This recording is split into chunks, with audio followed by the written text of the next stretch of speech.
Welcome to Aging Insight with your host, John Ross and Lisa Schollmeyer.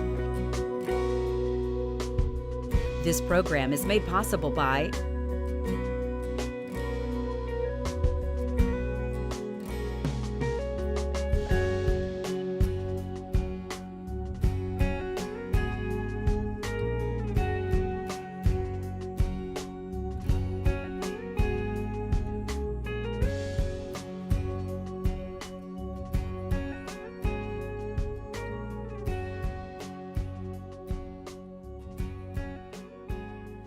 Welcome everyone to Aging Insight. I'm Lisa Schollmeyer. I'm here with John Ross, and you are watching the program that in the Arklatex is your source of information for housing, financial, legal, and asset protection needs. You know, we all get a little older and, eventually we realize that we may have some different needs and need some education on these issues. That's what Aging Insight is all about. Yeah, and the program itself, we try to bring lots of different things because unfortunately, as you get older, you get a larger and larger regulations and rules and laws that you're having to navigate through in order to maintain your independence and not become a burden on others and protect and preserve those resources so that you'll have them to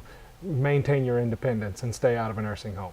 And we know you can do that. We just know that there's so much information out there that you don't have, and we know we can give it to you. So we come here on the show. Well, that's right. The information can be overwhelming. And John, I always say you would think life would get more simple as we get older, but really it just doesn't. No, in fact, it gets more complex as you deal with more and more government regulations and various laws, and you're combining all of that with increased healthcare needs and lots of other things, and it becomes tough. Well, that's why we're here. That's right. So today we want to talk about one of those areas of your life that is just eat up with regulation, and that has to do with your finances and your retirement savings. Many of you may have participated or be participating in a pension plan through your employer. You may be saving through an individual retirement account. You may have a Roth IRA, and you may have an individual who is your financial advisor who holds these accounts and who you may meet with from time to time to talk to about your retirement goals, the finances you're going to need in retirement, and the investment and savings decisions that you're making on your road to getting to that goal of retirement and some, financial stability in your older years. That particular area of your life has a lot of government regulation.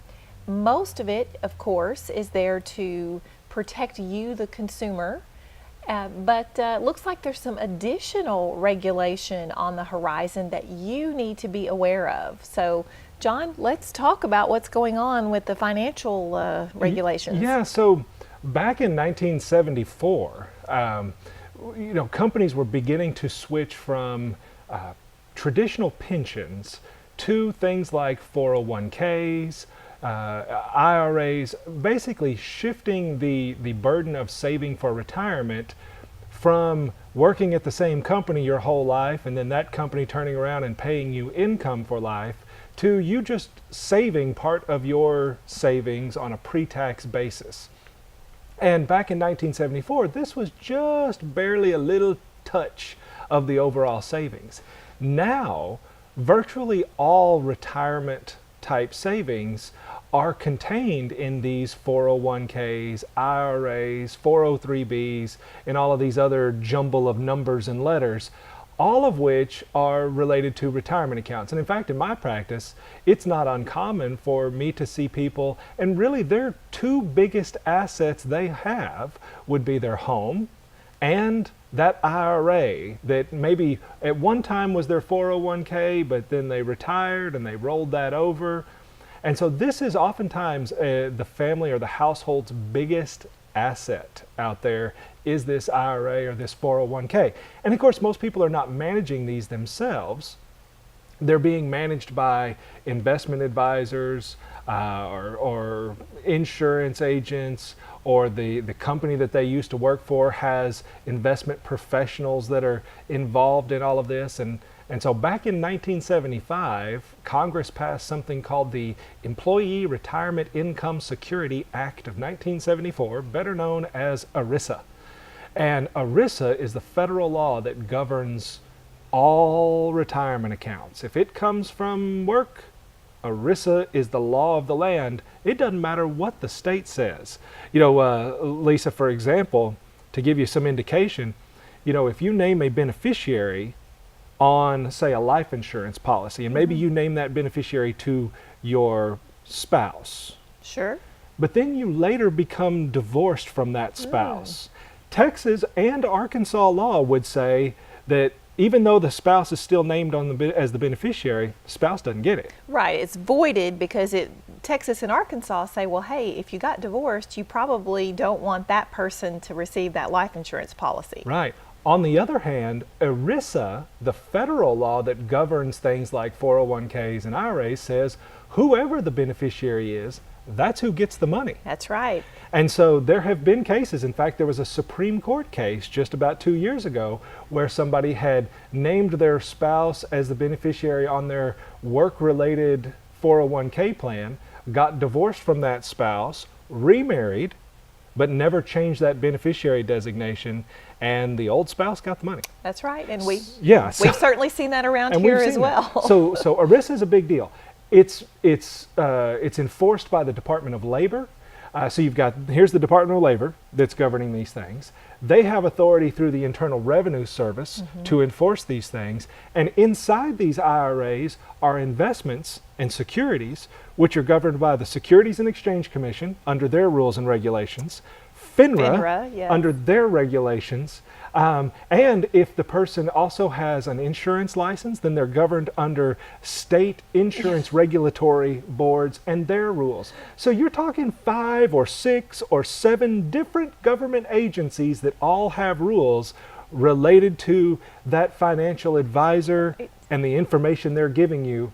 And with all of that, you would think that financial advisor, they're looking out for my best interests. With all these government agencies looking after them, they must be acting in my best interests. Right. And, and here we are. We're just trying to save for retirement. You know, if you worked and put money in your 401k or an IRA, that's not your area of specialty, but you're relying on, these government agencies and things to protect you, make sure your financial advisor doesn't run off with your money, and also to help reach those retirement savings goals.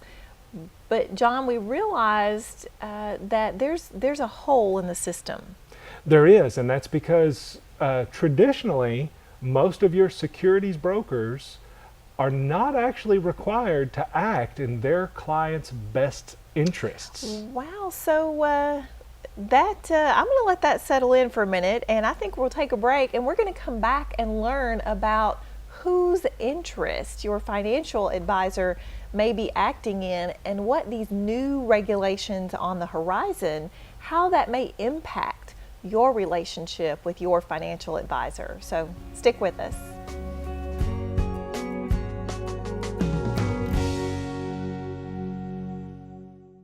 At Advantage Senior Care, our goal is for seniors to stay home longer, stay healthy, and above all, stay happy. Our individualized plans are tailored to your loved one's needs, from meal preparation, shopping, and light housekeeping, to bathing and dressing, mobility assistance, and companionship. Our trained caregivers will help maintain your loved one's independence while providing you with peace of mind. See how our family can help yours. Trust our locally owned and family-operated senior care service. Call Advantage Senior Care today. The Wadley Senior Clinic has been such a blessing for our family. Because they specialize in geriatric care, they take the time to really focus on Dad's needs. Their exam rooms are specially designed for seniors, and they offer lab and x-ray on site. With monthly educational programs on health and wellness of the mind and body, our healthcare questions get answered. Best of all, they accept Dad's Medicare benefits. See what the Wadley Senior Clinic can do for you. Wadley Senior Clinic, where healthy relationships begin.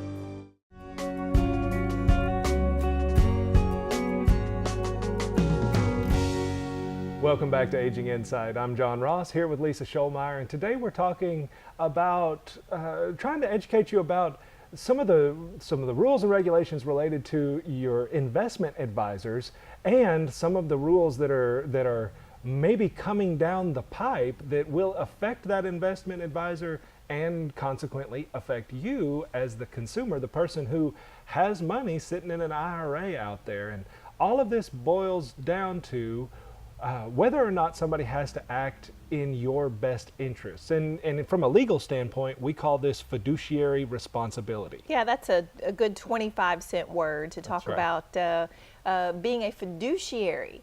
When a person is a fiduciary, it means that they have a higher standard of care to the client or the beneficiary, to who they are serving. So, for instance, an executor under a will is a fiduciary to the other beneficiaries. The executor can't just do what they want to do.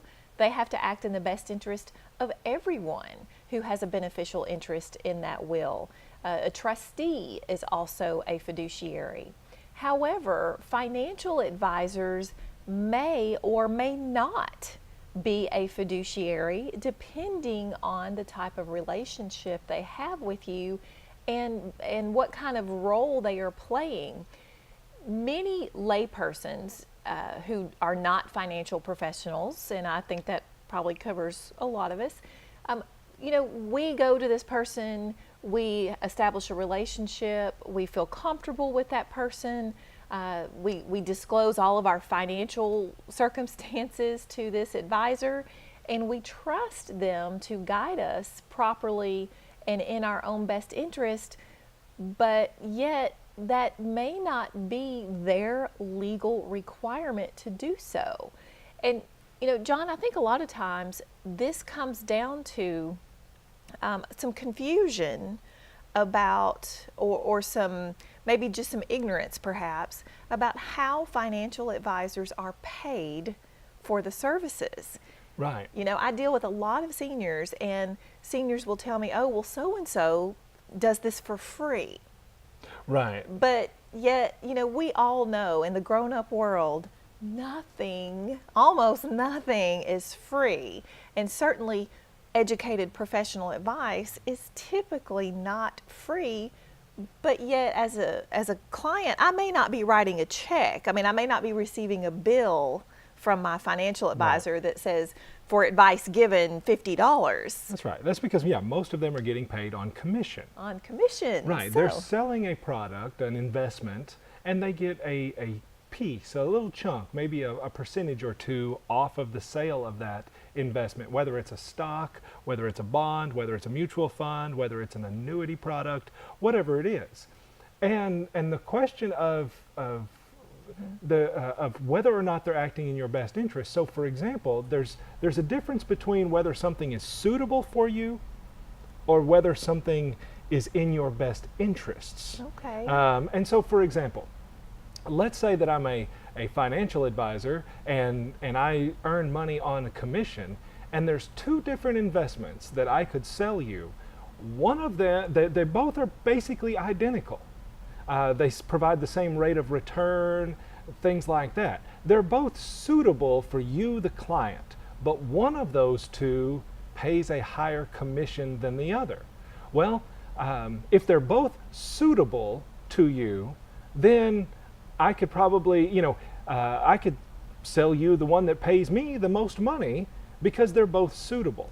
But this suitability is determined at the time of the sale, not the next day, not the day after that, not 5 years from now. So for example, if let's say that there's two investments and they're both going to pay 4%, and right now you could use 4%. One of these investments, though, is going to tie your money up for 5 years, and the other one's going to tie your money up for 10 years. Well, the one that's going to tie your money up for 10 years is going to pay a higher commission. Well, since they're both suitable today, then that advisor is free to sell you whichever one makes the higher commission, even though it will not be suitable for you in 5 or 10 years. Right. And that's a big deal there, because if you think the person is acting in your best interests, when in fact they're only trying to figure out what's appropriate for you right this very moment, with no regard as to what might be appropriate in 5 or 10 or 15 years, then you could get stuck.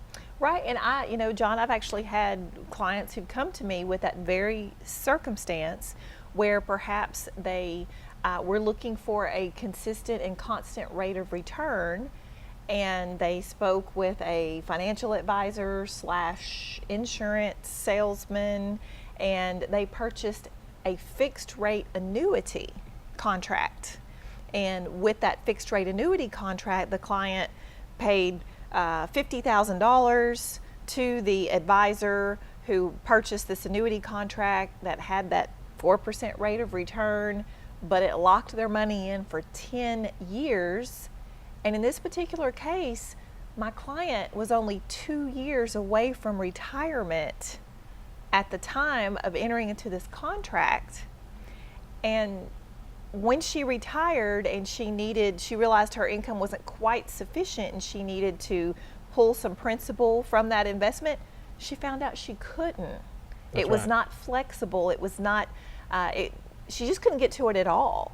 And she told me that her advisor, the salesman who sold this product to her, did not inform her that it would tie her money down for that length of time.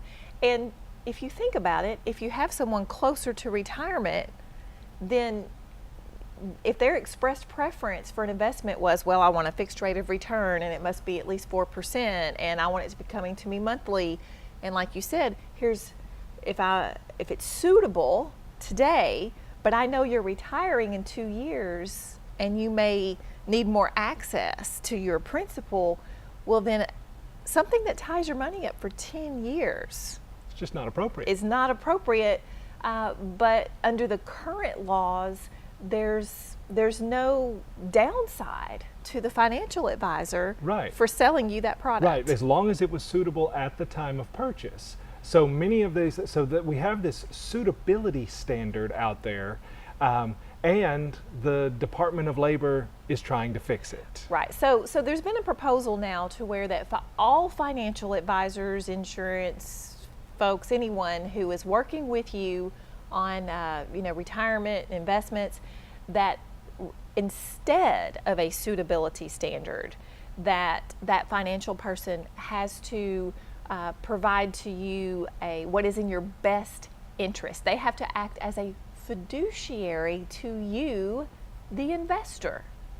So that is something that's on the table, John, and there's been a lot of conflict in the financial services industry about whether this is appropriate. Right, and you might talk to 2 different financial advisors. One of them fully supports this, one of them is completely against it. And why would all of that be? Well, we're going to take another break, and when we come back, we'll talk about why you might want this, what potential problems it comes with, what this rule applies to, and what it doesn't apply to. So stick around for our last segment. We'll be right back.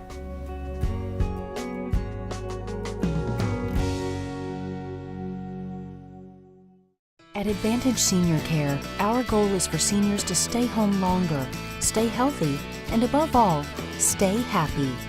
Introducing the Independence Check.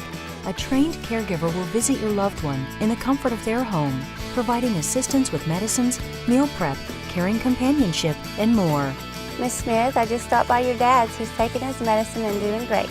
See how an Independence Check can make all the difference in your loved one's day. Call Advantage Senior Care today. I'm so glad we found the Wadley Senior Clinic. Their team specializes in caring for older adults, and their doctors listen and work with me to keep me healthy and independent. With monthly educational programs, x-ray and lab, and state-of-the-art exam rooms, I get expert care and understanding about what I'm going through. Best yet, they're easy to get to right off the interstate at Jefferson. See what Wadley Senior Clinic could do for you. Wadley Senior Clinic, where healthy relationships begin.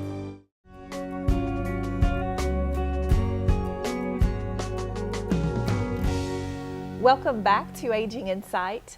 I'm Lisa Scholmeyer here with John Ross, And today we are talking about some rules and regulations that may impact your relationship with your financial advisor.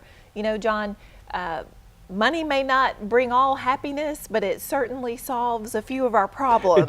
It does solve some problems. That's right. That's right. So retirement savings is a big deal, and making, you know, the best choices you can with the information you have is certainly important with your life savings. So presently, financial advisors just have to determine what is suitable for you to meet your goals at the time of your purchase or your investment. But there's a new proposal that would require all financial advisors to operate as a fiduciary to you, which means they must always look at your best interest.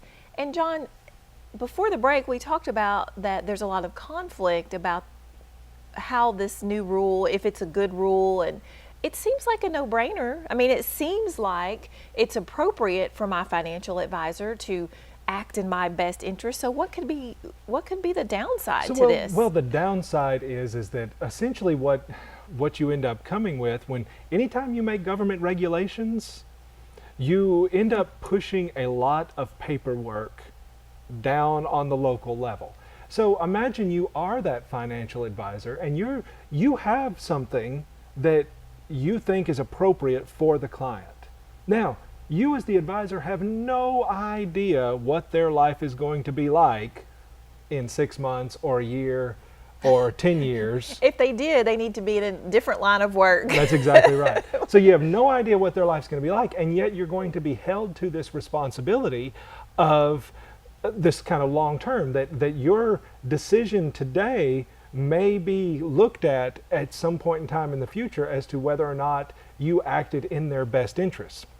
And so if you're that financial advisor, you're going to be very careful, and you're going to want lots of paperwork that says exactly what your responsibilities are and what they are not, and you're going to want people to sign off on all this. And anytime you create regulation, you create a cost associated with implementing those regulations.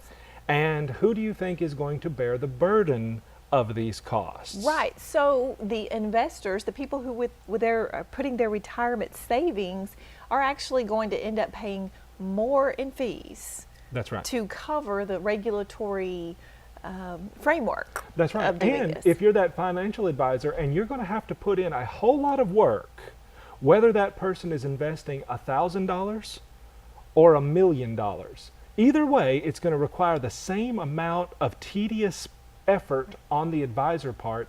Do you think that advisor would even consider taking that small retirement account? Maybe not. They might say, you know what, it's not worth the time and the effort, and they don't even take you as a client. So there has been a lot of folks out there who have said this actually will hurt the small investor, the folks who have limited, and frankly, probably more of what we see on a day-to-day basis. Sure. We don't deal with millionaires. We're dealing with people that are our moms and dads, and they worked, they have a house, they've got a little savings, but it's not a lot. No. It's certainly not enough that it's gonna pay that financial advisor enough money that they can retire on. Right. Well, and of course, with CD rates and savings rates being so low, that a lot of times it's good for even a small amount of money to be with an investment advisor to help hopefully bring up that rate of return. But let's kind of flip it around, John, and talk about why this might be a good idea for your advisor to be a fiduciary to you. And I think one reason it's a good idea is because a lot of investors don't realize the amount of commissions that are paid to their advisor, or if they have special relationships with certain companies so that the commissions are higher with those companies. So, in that case, having to act as a fiduciary to you does diminish this commission situation where the advisor is not really as forthcoming to the client with how they're getting paid. So yeah, I mean, there's certainly, even just in our local area, there have been some situations where a financial advisor works for a particular company. That particular company encourages their advisors to invest the client's money in that company's own stock. Yes. And then when that stock tanked, so did the investors. But you know, the financial professional got a much higher commission for all of that because it were in-house assets as opposed to selling somebody else's. So with all of this, first of all, these rules apply to retirement accounts and not your other investments, because this is a change by the Department of Labor of the ERISA rules. In ERISA, they cover retirement accounts, but they don't cover just your ordinary stocks and bonds. So if you have an account with an IRA and a non-IRA account at that same financial advisor, they might have to act in your best interest for one, but not the other. But just suitability But on the just other. suitability on the other. So there might be, so even if these rules pass, which it's expected that they will, but even if these rules pass, some questions to that financial advisor might be, how do you get paid? What do you get paid? And maybe even, do you have production goals that you have to meet each month? Right. So, you know, because essentially if that financial advisor, they're part of a corporate system, they may have quotas that they have to meet each month. And, you know, you want to know if an investment's good for you, but you also want to make sure they're not just trying to call you up and sell it to you because they want to meet their quota for that month. Yeah, if you're getting that call at the end of the month with the best new investment advice, Sure. is that the real advice, or are they trying to meet that quota at the end of the month?